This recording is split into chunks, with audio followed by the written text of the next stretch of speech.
आप सभी भी प्रारंभ से संस्कृत पढ़ना प्रारंभ किए हैं और अभ्यास 10 हो गया है।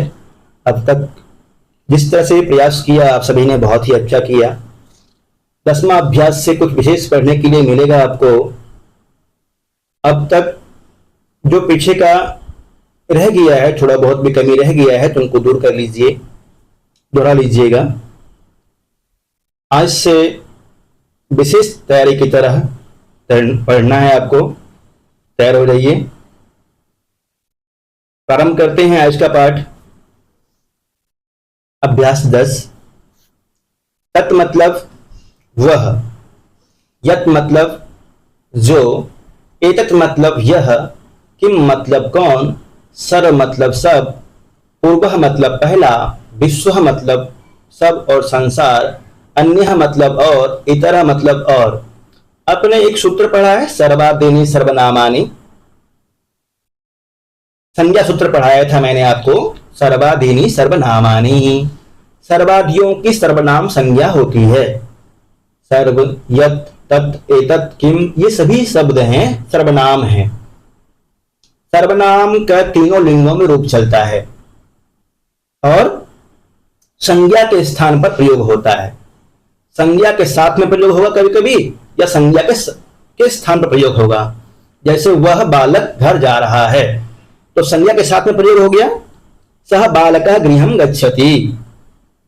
और कई बार स्वतंत्र रूप से प्रयोग होता है, उसके स्थान, संज्ञा के स्थान पर। मोहन एक अच्छा लड़का है, वह प्रतिदिन विद्यालय जाता है।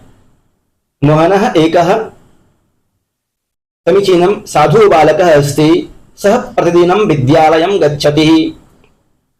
तेन प्रतिदिनं विद्यालयः गम्यते वा। इस तरह से प्रयोग कर सकते हैं। तीनों लिंगों में रूप चलेगा, स्त्रीलिंग, पुल्लिंग और नपुंसकलिंग में। आज से तैयार हो जाइए। इससे पहले जितना पढ़े हैं उसमें यूपीएससी 1 से 2 प्रश्न पूछता है। आज वाले में से ये वाला इंपोर्टेंट है, याद करना है जोर लगा करके। तत् मतलब वह, यत् मतलब जो, शब्दार्थ भी याद कर लीजिए और शब्द रूप भी याद करना है। विप्रः मतलब ब्राह्मण, इंद्रः मतलब इंद्र, दैत्यः मतलब राक्षस। विप्रः, इंद्रः और दैत्यः, इन सबका रूप चलेगा राम के समान। चतुर्थी विभक्ति एक वचन में क्या रूप बनेगा दैत्य का? दैत्याय। बहुत अच्छा। इंद्राय, इंद्र का चतुर्थी विभक्ति एक वचन में, इंद्र का, इंद्र चतुर्थी विभक्ति एक वचन में क्या रूप चलेगा? इंद्राय। इंद्राय, विप्राय। ठीक। प्रभु मतलब स्वामी या समर्थ होना। पितृ मतलब पिता या पितर लोग बोलते हैं। दाह मतलब देना। दा को यच्छ हो जाता है, दा को यच्छ हो जाएगा ना। हाँ, यच्छति रूप चलेगा। और लिट लकार में दास्यति रूप चलेगा, परिवर्तन नहीं होता है लिट लकार में। वित्रि मतलब देना, वितरति रूप चलता है। दा मतलब देना, ददाती रूप चलता है इसका। नमः मतलब नमस्कार करना। अब एक बार देख लीजिए यहां से, दा, वित्री और दा, तीनों का अर्थ आपने देना ही पढ़ा है और तीनों धातु रूप है। दा का रूप याद कर लीजिएगा, दा का यच हो जाता है, दाती रूप चलता है। एक दा वाला, दुधाय दाने एक होता है और ये दा को यच हो जाता है, दोनों को याद कर लेना है। वितरती भी याद कर लीजिएगा। ग नंबर में अब बे शब्द हैं। ग नंबर, नमः मतलब नमस्कार कर। बोलिए, क्या नेटवर्क प्रॉब्लम? सर्वनाम शब्दों और विशेषण शब्दों का वही लिंग, विभक्ति और वचन होता है जो विशेष्य का होता है। जैसे कह नरः, कम नरम, केन नरेन, का बाला। जैसे किस बालिका ने खाना खाया, किस बालिका ने खाना खाया, का बालिका भोजनम अखादत। वह मनुष्य घर गया, क्या बनेगा? सह मनुष्य गृहम अगच्छत। वह मनुष्य आंख से काना है। कैसे बनाएंगे अनुवाद? सह मनुष्य नेत्रेण काणः अस्ति। इसमें काणा होता है तो एक आंख से होता है, दोनों आंख से हो जाएगा तो फिर उसके लिए शब्द है नेत्राभ्याम, नहीं प्रजाचक्षु, या दोनों आंखों से कम दिखाई दे रहा है तो उसमें हो जाएगा नेत्राभ्याम। दोनों आंख से कम दिखाई दे रहा है या कोई परेशानी है, बिल्कुल नहीं दिख रहा है तो प्रजाचक्षु अस्ति। सर्वनाम शब्दों में वही लिंग, वही विभक्ति और वचन होगा जो विशेष्य में होगा। जैसे वह रमा पुस्तक पढ़ती है, रमा किस लिंग में है?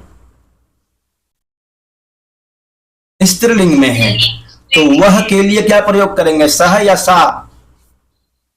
सा रमा पुस्तकम पढ़ती। बहुत अच्छा। मैं उस पुस्तक को पढ़ता हूं, अहम पुस्तकम किस लिंग में है? नपुंसक लिंग में। हाँ, तो क्या प्रयोग करेंगे? तत्पुस्तकम, अहम तत्पुस्तकम, नपुंसक लिंग में ही आएगा। इधर भी सर्वनाम भी नपुंसक लिंग में ही होगा, अहम तत्पुस्तकम पठामि।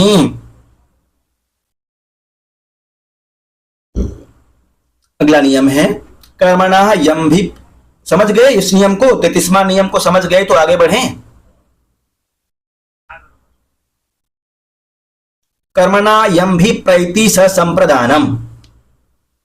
दान आदि क्रिया जिसके लिए की जाती है उसमें चतुर्थी होती है, पर यहां पे संप्रदान संज्ञा कर लेते हैं पहले।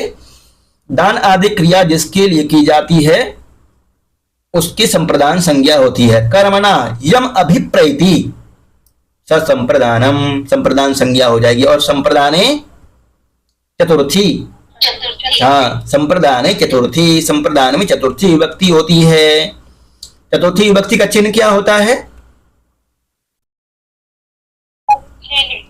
के लिए को, के लिए को, के लिए को। जैसे आपको बताया था मैंने कि गति, चलना, हिलना, जाना में द्वितीय विभक्ति भी होती है जब गति होती है, तो इसलिए वहां पर कहा है के लिए को। मैं विद्यालय को जाता हूं, वैसे को छिपा रहता है ना। मैं भागलपुर को जाता हूं, मैं पढ़ने के लिए भागलपुर जाता हूं, तो भागलपुर को नहीं बोलते हैं, वाक्य में छिपा रहता है। चतुर्थी विभक्ति में को भी है एक चिन्ह, के लिए को। संप्रदान कारक में चतुर्थी होती है। विप्राय धनम ददाति, वित्त के लिए धन देता है। निर्धनेभ्यः धनम ददाति। अहम पठनाय गच्छामि। बोलिए। कल एक क्वेश्चन था, उत्तमर्ण अधमर्ण। हाँ, उत्तमर्ण अधमर्ण कारक में विप्राय धनम ऐसे कुछ था, मतलब नहीं, सतम धारयति रामः ऐसे कुछ था। तो वो उत्तमर्ण अधमर्ण किसको बोलते हैं? वो मतलब उत्तमर्ण और अधमर्ण। देखिए, जो ऋण देता है, जो ऋण देता है वो हो गया उत्तमर्ण, और जो ऋण ले रहा है वो अधमर्ण हो गया। सामान्य सा समझ में ही आ जाएगा। जिसके पास पैसा है, जो दे रहा है उसको उत्तम कहा गया है, उत्तमर्ण, और जो ले रहा है उसको अधमर्ण कहा गया है, अधमऋण। उत्तमर्ण अधमऋण। तो किसमें होगी चतुर्थी विभक्ति? जिससे ऋण लेता है, संप्रदान है चतुर्थी, हाँ, दानार्थ है चतुर्थी। जिससे लेता है, जिससे जो देता है उसमें चतुर्थी विभक्ति होगी, जो ले रहा है उसमें नहीं होगी।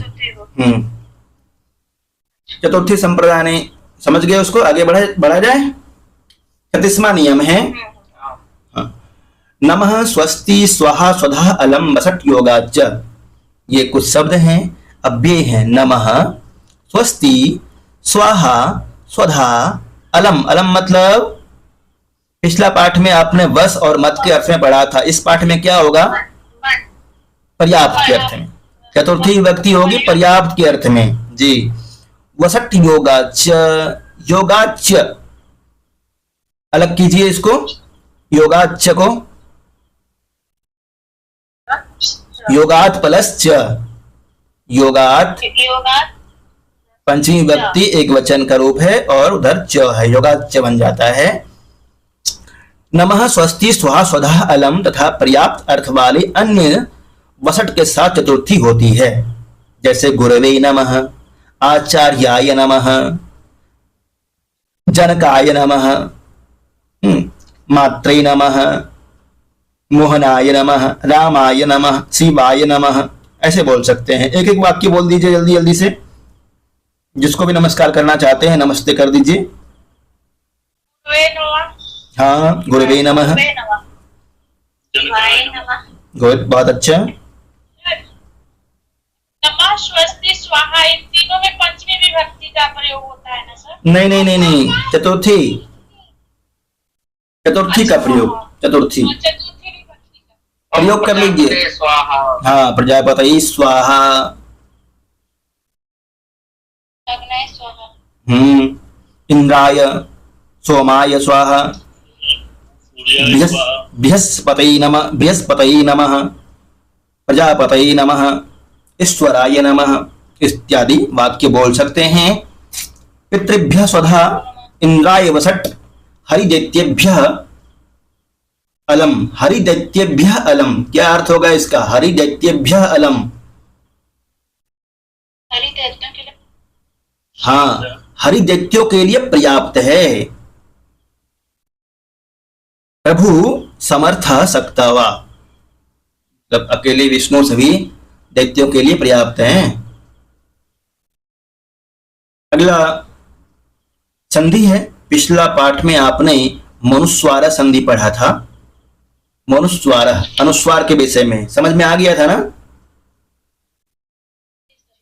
हाँ, यदि बाद में स्वर होगा तो म हलंत रहेगा, और बाद में यदि व्यंजन होगा तो म अनुस्वार के रूप में चला जाएगा ऊपर। स्वर में आप म मिला भी सकते हैं, नहीं मिला सकते हैं, यह ऐच्छिक नियम है। इस पाठ में दिया हुआ है एको यणचि, कितने पद है एको यणचि में?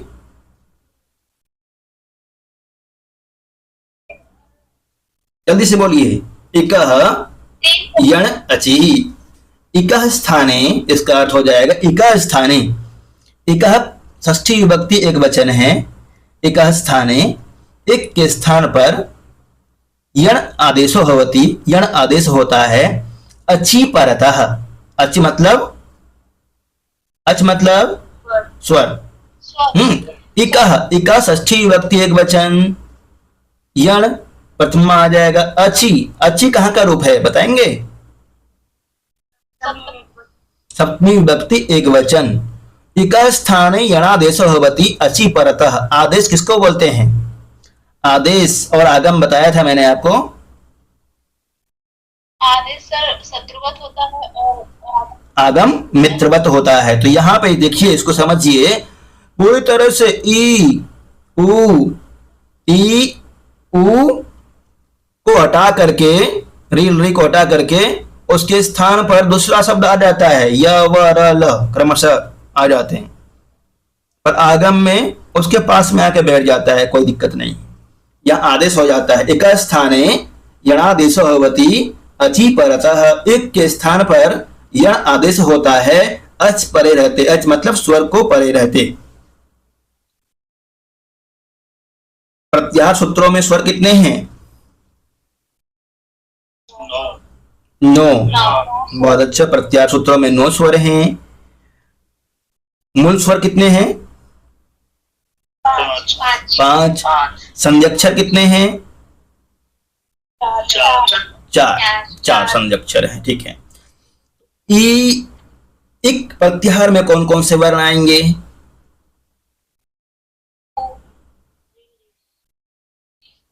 एक प्रत्याहार में ई, ई, उ, री और री, 4 वर्ण आते हैं ये, ई, उ, री। इसमें से किस वर्ण का दीर्घ नहीं होता है? ई, उ, री। किसका दीर्घ नहीं होता है? री का दीर्घ नहीं होता है और तीनों का दीर्घ होता है। ए का चाहे ई हो या ई हो, सवर्णी का, दोनों के जगह पे काम होगा। एक के स्थान पर यण आदेश हो जाएगा। यण में कौन कौन से वर्ण आते हैं यण प्रत्याहार में? य, व, हलंत होगा ना, र, ल। प्रत्याहार सूत्रों में यकार आदि में अ का प्रयोग क्यों हुआ है? यकार आदि में अ का प्रयोग क्यों हुआ है? उच्चारणार्थम, उच्चारण के लिए सिद्ध हुआ है। तो एक के स्थान पर यण आदेश होता है, बाद में अच होगा तो अपने आप मिल जाएगा करके। एक स्थाने एक प्रत्याहार में ई, उ, री, ये 4 वर्ण आते हैं। यण प्रत्याहार में य, व, र, ल, ये 4 वर्ण आते हैं। क्रमशः एक के स्थान पर उ हो जाएगा, ई के स्थान पर ई के स्थान पर य, उ के स्थान पर व, रे के स्थान पे र और ल के स्थान पे ल, ये आदेश हो जाएंगे। एक स्थाने यणादेशो भवति अचि परतः। उदाहरण देख लीजिए, ई के स्थान पर यह वाला प्रत्येकः, बीपीएससी ने पहली बार में यही पूछा था, बीपीएससी 1 में। प्रत्येकः शब्द का संधि विच्छेद कीजिए। प्रति प्लस एकः, प्रत्येकः, ई को यह हो जाता है। यदि, यद्यपि, अलग कीजिए, यदि प्लस, यदि जोड़ अपि, यद्यपि। पठतु प्लस एकः, यहां पे उ को वह हो जाएगा, उ को वह हो जाएगा और बाद में जो ए है मिल जाएगा, पठत्वेकः बन जाएगा। पितृ प्लस आ, री को क्या हो जाता है? र, बाद में आ है बन जाएगा पित्रा, तो और रो मिलकर के त्रा बन जाता है ना, त्र, त्रा, पित्रा। री को रो हो जाएगा, री को लो हो जाता है। ली प्लस आकृति क्या बनेगा? लाकृति। हाँ, तो इनको याद कर लेना है इसी तरह से। बहुत अच्छा,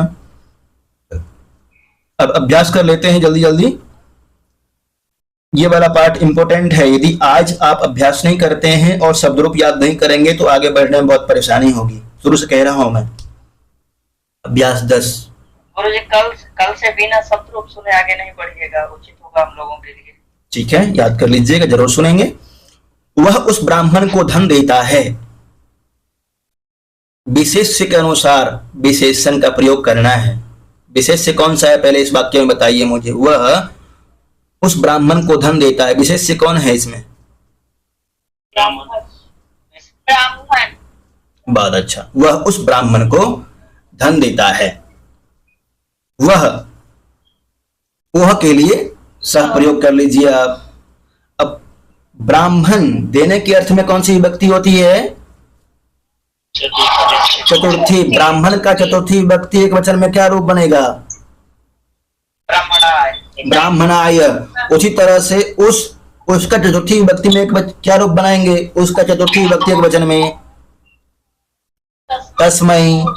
तस्मै सब कुछ दिया हुआ है पर समझिए उसको किस तरह से बनता है। सह तस्मै ब्राह्मणाय धनम ददाति। सह तस्मै ब्राह्मणाय धनम ददाति। यच्छति वितरति वा। म्यूट कर लीजिए, किनके यहां से आवाज आ रही है ना। गुरु को नमस्कार। गुरवे नमः। पुत्राय स्वस्ति। चतुर्थी विभक्ति नमः स्वस्ति स्वाहा स्वधा अलम के साथ में चतुर्थी विभक्ति होती है। राम शत्रुओं के लिए पर्याप्त है। रामः शत्रुभ्यः, जिसके लिए पर्याप्त है ना, उसमें चतुर्थी विभक्ति हो जाएगी। राम शत्रुभ्यः अलम समर्थः शक्तः प्रभुवा। एतस्मै बालकाय फलम यच्छ। बालकाय में चतुर्थी विभक्ति होती है। यहां एक शब्द और जोड़ दिया, इस बालक को फल दो, इस बालक को फल दो। तो बालक में चतुर्थी विभक्ति का प्रयोग करते हैं तो सर्वनाम में भी चतुर्थी विभक्ति का प्रयोग करना है। जिस तरह से बालक में विभक्ति होगा उसी तरह से सर्वनाम शब्दों में भी विभक्ति का प्रयोग करना है। तस्मै बालकाय फलम यच्छ, जहां समझ में नहीं आए बोलेंगे आप। तस्मै शिष्याय ज्ञानम वितरसि, तस्मै शिष्याय ज्ञानम वितरसि, क्या बनेगा इसका? हिंदी अनुवाद कीजिए। इस बालक के लिए ज्ञान ज्ञान देते हो, किस बालक के लिए ज्ञान देते हो या वितरण करते हो। सर्वेभ्यः विश्वेभ्यः शिशुभ्यः भोजनम वितर, सभी शिशुओं को भोजन दे दो।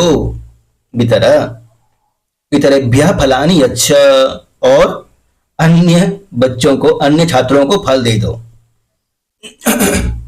तिष्ठत्वत्र, अलग कीजिए इसको। तिष्ठत्यत्र कः, तिष्ठत्यत्र कः, तिष्ठतु अत्र, तिष्ठतु होगा, तिष्ठति प्लस अत्र तिष्ठत्यत्र। लिखत्वेकः,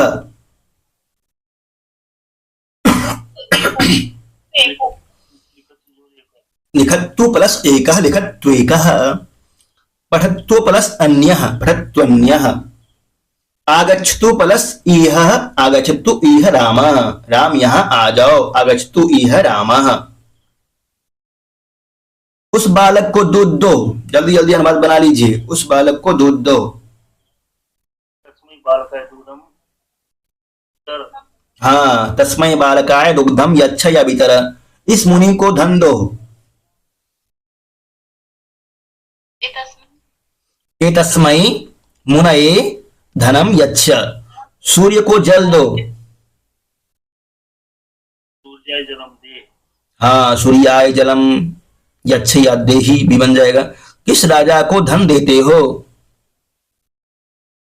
तस्मिन् नृपाय धनम यक्ष, चतुर्थी चतुर्थी, कस्मै नृपाय धनम यच्छति, उस कवि को भोजन दो।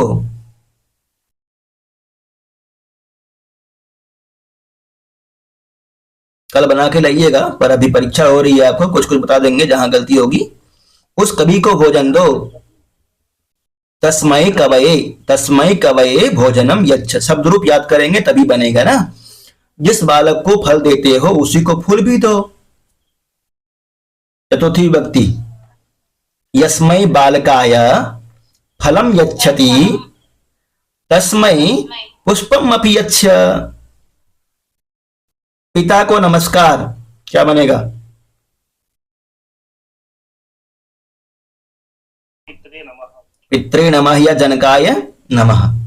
शिष्य को आशीर्वाद, क्या होगा? किस बालक, जिस बालक को, यस्मै यह यो ये यम यो यान ये न याभ्याम यही, यस्मै याभ्याम ये भ्य रूप चलता है इसका। इस तरह से पिता को नमस्कार, यहां पित्रे नमः या जनकाय नमः। शिष्य को आशीर्वाद, शिष्याय स्वस्ति। दुर्जन के लिए राजा पर्याप्त है, दुर्जनाय नृपः अलम। ज्ञान के लिए गुरु के पास जाओ, इस अनुवाद को आप बनाइए। ज्ञानाय ज्ञान के लिए गुरु के पास जाओ। ज्ञानाय गुरुम निकसा। पीछे जो पाठ पढ़ के आए हैं ना आप, उसको भी ध्यान रखना है। चतुर्थी विभक्ति ज्ञान के लिए, ज्ञानाय। पास जाने के अर्थ में कौन सी विभक्ति होती है? समया, निकसा। समया और निकसा के साथ में द्वितीय विभक्ति होगी, गुरुम निकसा, जाओ गच्छ। ज्ञानाय गुरुम निकसा गच्छ। अग्नि के लिए स्वाहा, अग्नय स्वाहा। हाँ। पितरों के लिए स्वधा, पितृभ्यः स्वाहा, हाँ, पितृभ्य स्वधा। इन मुनियों को फल और फूल दो। एतेभ्यः मुनिभ्यः फलम पुष्पम च यच्छ। जो बालक विद्यालय नहीं जाता है उसको पिता दंड देता है। यह बालकः विद्यालयं न गच्छति तस्मै पिता दंडयति। तम पिता दंडयति, वहां पे दुकर्मक धातु बोलिए। दोह, याच, पच, दंड, रुद्ध, प्रच्छ, ची, ब्रू, शास, जी दंड धातु है ना दुकर्मक। तम पिता दंडयति हो जाएगा यहाँ पे, या तम पिता दंडम ददाति, दंडयति बन जाएगा। यह बालकः विद्यालयम न गच्छति, उसको पिता दंड देता है। तम पिता दंडयति। इन फलों के लिए उन वृक्षों को देखो।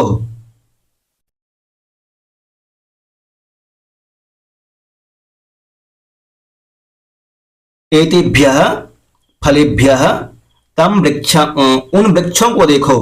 तान वृक्षान पश्य। इस प्रश्न को उस छात्र से पूछो। क्या हो जाएगा? एतम प्रश्नम तम छात्रम पृच्छ। सारे विद्वानों को वहां ले जाओ। सर्वान विदुषः तत्र नय। विद्वान विद्वांसो विद्वांसा रूप चलता है। प्राज्ञा मतलब भी विद्वान होता है। यदि विद्वान का रूप याद नहीं होगा तो प्राज्ञा का रूप चला लीजिएगा। किस बालक को पूछते हो?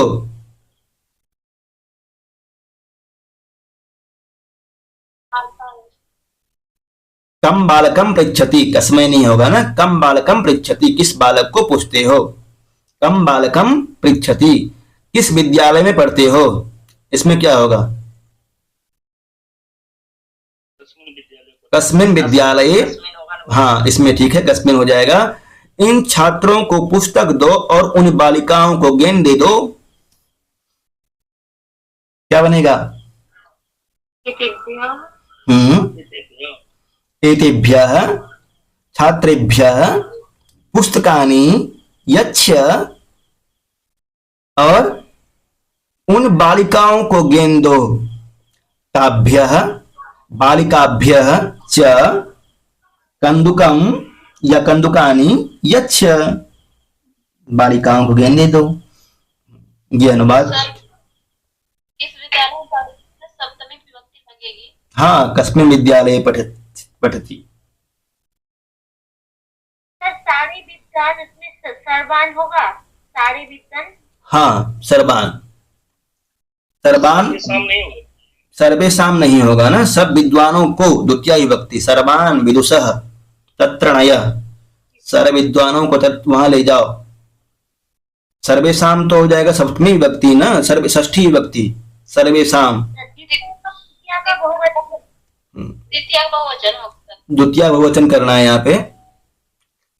सर्वेशाम सभी के लिए होता है। हाँ, सर्वेशाम सबका, सर्वेशाम हो जाएगा सबका। सर्वेशाम गुरु परमात्मा अस्ति, सबका गुरु परमात्मा है। सर्वेशाम कृते एका सूचना वर्तते, सबके लिए एक सूचना है। सर्वेशाम कृते एका सूचना अस्ति यत् स्वः सर्व शब्दस्य रूपम स्मृत्वा आगंतव्यम। सर्वे सर्व इतर यत् तत् इत्यादि शब्द रूपानि स्मृत्वा आगच्छन्तु या आगच्छतः। तम बालकम दुग्धम वितर, शुद्ध कीजिए।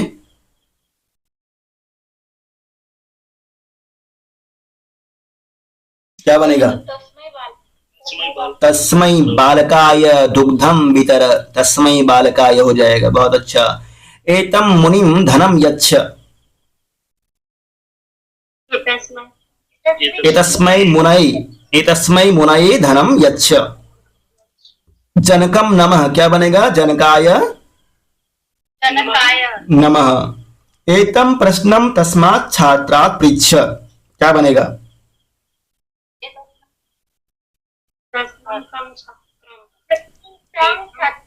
तम छात्रम पृच्छ बन जाएगा। हाँ, आगे है वाक्य बनाना है। वाक्य बना लीजिएगा। यच्छ वित्री के लट लोट और विधिलिंग के रूप लिखो या याद करना है। तत् यत् एतत् किम, और विश्व के पुल्लिंग में पूरे रूप याद कर लेना है। इतना यदि याद कर लेते हैं तो कहीं परेशानी नहीं होगी। संधि को कर लीजिएगा, संधि यदि करते जाएंगे ना, एक एक संधि पढ़ेंगे प्रतिदिन। अभी जब तक नोटिफिकेशन नहीं आया है, एक एक संधि प्रतिदिन पढ़ेंगे, समझ में आ जाएगा आपको अच्छी तरह से। आप कॉपी में बनाते चलेंगे तो और अच्छी तरह समझ में आ जाएगा। जैसे यण संधि में कारक की क्लास, कारक का क्लास फिर अलग से लीजिएगा। हाँ हाँ, कारक का क्लास अलग से होगा, संधि क्लास अलग से होगा, पर अभी समझ लेंगे तो बाद में परेशानी नहीं होगी।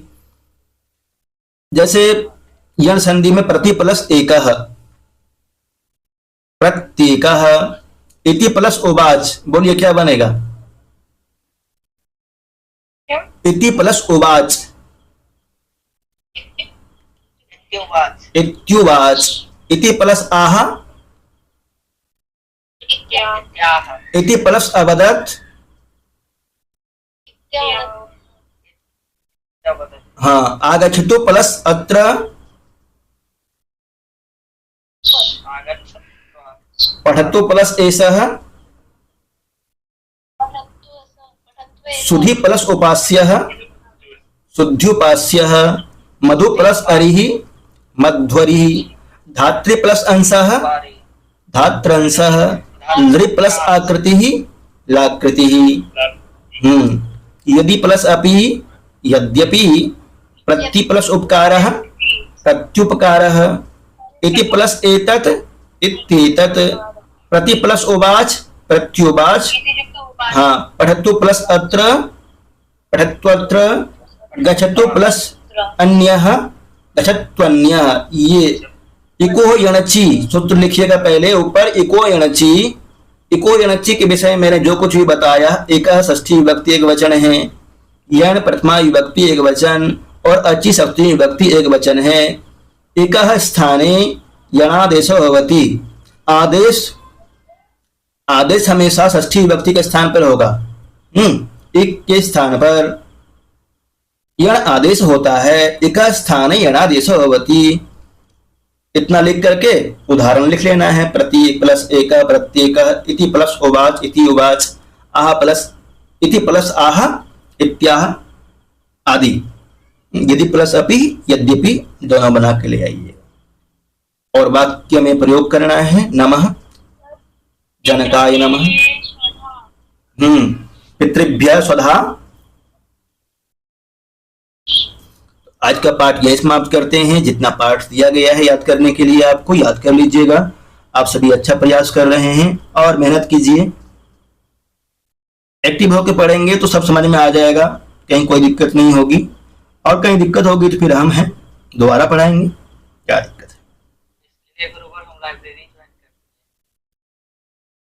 हैं। अच्छा, मेहनत कीजिए। हाँ, जब तक सफलता नहीं मिलती है तब तक जितना ज़्यादा हो सकता है प्रयास करना है, अधिक से अधिक। उसके बाद तो पठन पाठन करेंगे तो सीख ही जाएंगे, पर अभी अधिक से अधिक सीख लीजिए तो अच्छा रहेगा। कहीं कोई दिक्कत हो, समझ में नहीं आए तो मुझे बोलेंगे, मैं समझा दूंगा।